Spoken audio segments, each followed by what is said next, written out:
Hi, my name is Daniel with ViewMedica. In this video, we are going to go over how to add a logo to your VMcast player. From your dashboard, scroll down and look for the VMcast Appearance page. From the Appearance page, look for the logo box and hit Edit.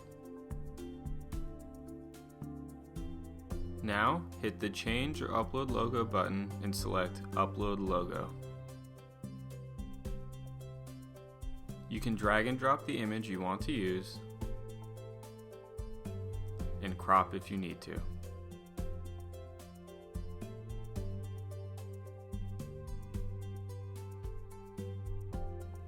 Hit save when you're done.